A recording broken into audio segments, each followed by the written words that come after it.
abantu baturaga umwami bakamushira ku byo bejeje bamutuye, noneho nawe akaganuza n'abandi batabashije kweza. Ubwo bwari uburyo bwo gusaranganya ibiribwa biri mu gihugu ku bageze amahirwe yo kweza n'abatarejeje. Akaba ari nawo umuganura ariho habagaho inzoga y'imihigo.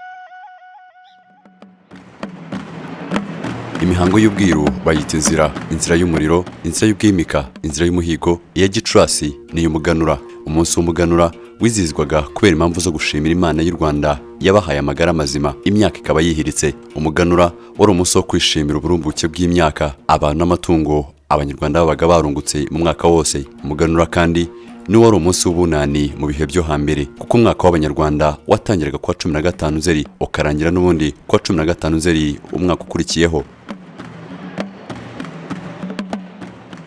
Umuganura rwari urubuga abanyarwanda bahuriragamo bategura igenamigambi ry'umwaka ukurikiyeho, cyane cyane igihembwe cya mbere cy'ihinga aricyo cy'umuhindo gitangira na Nzeri kigasozanya no Ukuboza. Umuganura cyari igikoresho kibarabihe mu mateka y'u Rwanda, kuko iyo babaraga imyaka y'ubukure y'umunyarwanda bagiraga bati kana kari imiganura iyi niyi. Kurya uwo musaruro bwa mbere ni ukuganura, kuwuhabwa bwa mbere y'abandi ni ukuganuzwa. Uko ibintu byari bimeze, abato baganuzaga abakuru, abana bakabikorera ababyeyi, rubanda rugufi bakaganuza abatware, gutyo abatware nabo bagategura uko baganuza umwami ariko imbuto zivuye mu buhinzi.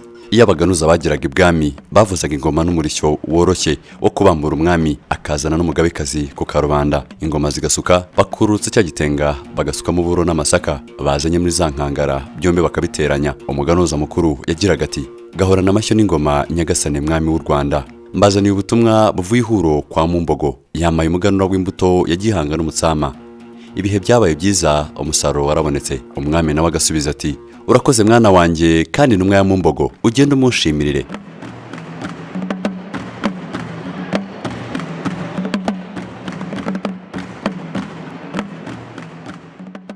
Igitenga kimaze gusesekara, umwami yaracyegeraga hamwe n'abaganuza. Yakoraga muri ya mbuto akayikwiza agira ati imbuto nisesekara u Rwanda rwose, maze rubanda rwa Kanyarwanda bahinge beze. Imana rugira nayo idusesekazeho umugisha w'imvura.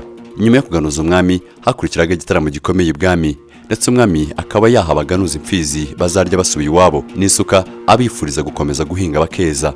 Abantu baturaga umwami bakamushira ku byo bejeje bamutuye, noneho nawe akaganuza n'abandi batabashije kweza. Ubwo bwari uburyo bwo gusaranganya ibiribwa biri mu gihugu ku bageze amahirwe yo kweza n'abatarejeje. Akaba ari nawo umuganura ariho habagaho n'inzoga y'imihigo, abantu bahigaga nuko umwaka utaha uko bazitwara ibyo bazageraho.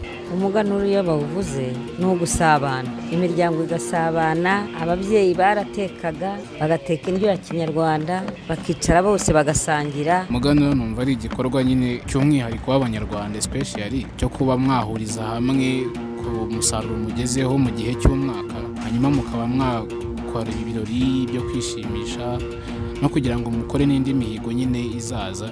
Umuganura nyine numva nyine ni ugusabana. Kuva kera mu muco n'amateka y'u Rwanda, umuganura wari umunsi mukuru ukomeye kandi wubahaga, ugahabwa agaciro gakomeye ibwami no mu muryango nyarwanda muri rusange. Bitewe n'agaciro wabaga ufite muri rubanda, wari umunsi usobetse imihango n'imigenzo ikubiyemo byinshi bifite icyo bivuze gikomeye mu buzima bw'igihugu.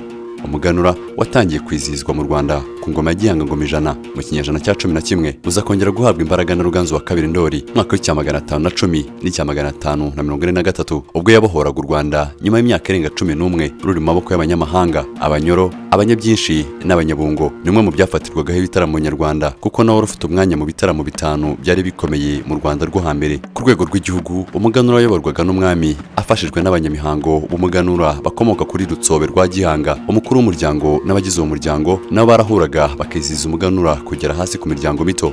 Ibirori by'umuganura mu gihe cya kera byizihizwaga ku mwero w'amasaka. Umunsi w'umuganura watangiraga muri Kamena ugasoza muri Nzeri. Umuganura rero ni kimwe mu byatumye u Rwanda ruba igihugu gikomeye kitavogerwa, kuko watumye abanyarwanda bunga ubumwe. Umuganura wasobanuraga byinshi mu buzima bw'igihugu. Mu ihururu ry'umwaduko w'abakoloni, umunsi mukuru w'umuganura uri mu byashegeshwe n'abakoloni b'Ababirigi. Mu mavugurura yakozwe yo kwangiza umuco w'abanyarwanda harimo n'umuganura. Mu mwaka w'1925, administrateur wa Nyanza yafashe icyemezo cyo guca Gashamura ka Rukangirashyamba umutware w'Abiru, amucira igitega mu Burundi. uyu bamuzizaga ko yari afite uruhare mu mitegekere no mu mibanire y'ibwami n'abazungu. Muri ibyo bihe nibwo bakuyeho umuganura n'abahinzi bawo. Muri rusange kwizihiza umuganura no gusubira ku isoko y'umuco wacu tukavomamo bimwe bishobora kudufasha gukemura ibibazo duhura nabyo uko igihugu kigenda gitera imbere. Umuganura ni isoko y'ubuhuza n'umuco wo kwigira kw'abanyarwanda. Umuganura w'ubu wizihizwa hishimirwa umusaruro wagezweho mu nzego zitandukanye zirimo ubuzima, uburezi, ikoranabuhanga, imikino n'imyidagaduro, ubucuruzi, ubucukuzi bw'amabuye y'agaciro,